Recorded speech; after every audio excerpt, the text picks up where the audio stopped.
Vous êtes toujours dans votre émission, vous êtes formidable. Je te présente Marcel. Marcel, c'est notre spécialiste de la nature, des plantes normalement, mais là, on ne parle pas de plantes. Non, aujourd'hui, on va parler plus largement de la nature. On va parler des petits oiseaux. D'accord. Voilà. Je vous présente ceci. Je pense que tout le monde reconnaîtra ce que c'est. Des boules. Des boules. Voilà, j'ai retrouvé mes boules. Super. Merci Marcel. Bah de rien. Allez, ciao. Non, mais quand je les ai vus tout à l'heure dans les coulisses, je me suis dit, qu'est-ce que c'est que ça? Est-ce que ça se mange? Après, je me suis dit, ça doit être un truc de Marcel, ça doit être des boules de bousier. Non, Mais, alors ça se mange. Ça se mange, c'est des boules en fait. Je le mangerai pas. Ça sent la graisse de bœuf. Ah bah ouais, je suis pas trop graisse de bœuf finalement. En fait, ça, c'est les petites boules que les gens ont l'habitude souvent de donner aux oiseaux. Et aujourd'hui, je voudrais qu'on débatte d'une chose. Est-ce que c'est une bonne idée ou une mauvaise idée de nourrir les oiseaux en hiver? Puisqu'on est à la sortie de l'hiver, il y a beaucoup de gens qui ont dû faire ça cet hiver. Ouais. Est-ce que vous avez une idée? C'est une bonne idée, une mauvaise idée de faire ça? On sait que donner du pain aux oiseaux, c'est une mauvaise chose, mais donner du gras aux oiseaux, on pense que c'est bien, non? Alors justement, les avis sont partagés. Déjà, premièrement, il existe ce genre de boule avec des petits filets en plastoc autour. Je ne sais pas si vous avez déjà vu ça pour les pendre aux branches. Ah oui, non, Ça, déjà, d'entrée, c'est une très mauvaise idée parce que les oiseaux ont des petites pattes toutes fines qui peuvent se prendre dedans, ils peuvent carrément mourir dedans.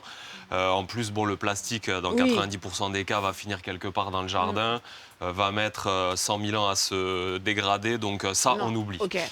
Ensuite, il y a ce type de boule. Ce type de boule, on pourrait se dire que c'est une bonne idée, mais on va les poser sur une mangeoire. Et la mangeoire va se transformer en mangeoire à oiseaux, mais malheureusement aussi en mangeoire à chats, puisque les chats sont des animaux très destructeurs pour la faune sauvage en ce qui concerne les lézards, reptiles, batraciens, oiseaux, les chats. Oui, donc c'est un self-service pour eux, quoi. Exactement. Les chats, ça tue énormément de petits animaux en France et même ailleurs chaque année. En Australie, d'ailleurs, il y a des campagnes de stérilisation et d'éradication des chats. Donc, tu es plutôt team chien, toi? Alors, moi, je suis team chien, mais j'adore les chats aussi. T'es team chien ou team chat? Chien, oui. Moi, plutôt team chien. J'ai Hortense dans mon cœur pour toujours, mon braque de Weimar femelle que j'adore.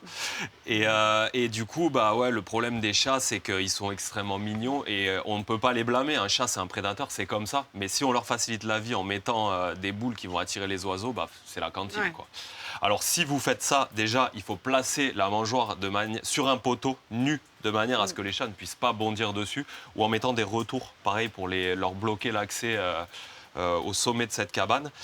Et le dernier problème, le dernier point négatif de ce type de boule, c'est qu'on s'est aperçu que le gras en trop grande quantité avait une tendance à rendre les oiseaux stériles. Voilà, il y a eu beaucoup d'études qui ont été faites dans des zoos sur l'alimentation des oiseaux. Et en fait, un trop haut taux de matière grasse va rendre les oiseaux stériles, donc problème de reproduction. En plus de ça, les oiseaux vont prendre l'habitude de venir manger à un endroit bien précis. Et là, ça pose un problème éthique de sélection naturelle. Est-ce qu'on continue de nourrir les oiseaux et les oiseaux vont venir se nourrir et ils vont plus chercher d'autres sources de nourriture de par leur propre fait en hiver? Et le jour où on arrête de nourrir, qu'est-ce qu'ils font? Ils sont habitués. Attaquent. Moi, je me suis fait attaquer par une pie. Une pie, j'ai vu ça. Et en fait, j'ai eu aux dernières nouvelles, je me suis fait attaquer par une pie parce qu'elle était trop imprégnée. C'est une pie qu'on a énormément nourrie. On a arrêté de la nourrir et elle avait faim. Et du coup, en fait, elle est venue m'attaquer pour me dire hey, donne-moi un truc à manger, j'ai faim. Parce qu'elle n'avait pas peur de l'homme. Tu te rappelles, on en a parlé quand tu t'es fait attaquer par cette pie. Je t'avais dit que j'ai eu une pie, moi aussi, que j'avais trouvée accrochée à un arbre, donc à ce type de petit filet. Elle était accrochée depuis je ne sais combien de temps. Et pareil, donc la pie était très imprégnée. Moi, je l'ai gardée. Mais quand les oiseaux sont imprégnés, c'est un problème parce qu'ils n'ont plus peur de l'homme et en fait, ils n'ont plus une vie normale d'animal sauvage, quoi. Voilà. Donc, contre la boule. Donc, contre la boule, moi, ce que je préconise, c'est tout simplement de nourrir avec des insectes séchés. On peut acheter ça dans les jardineries au même titre qu'on va acheter les boules. Et uniquement avec des graines, voilà, mais sans ajout de matière grasse. Donc, les graines sont suffisamment grasses en elles-mêmes. Les graines de tournesol, c'est un oléagineux. On va faire de l'huile avec, donc du gras, ça en contient. Mais en quantité raisonnable, voilà, on nourrit avec des graines, on nourrit avec des insectes séchés pour les autres types d'oiseaux, et c'est tout. Très bien. Eh ben, merci beaucoup, Marcel. Je te Avec propose grand plaisir. de retourner sur le canapé pour la suite.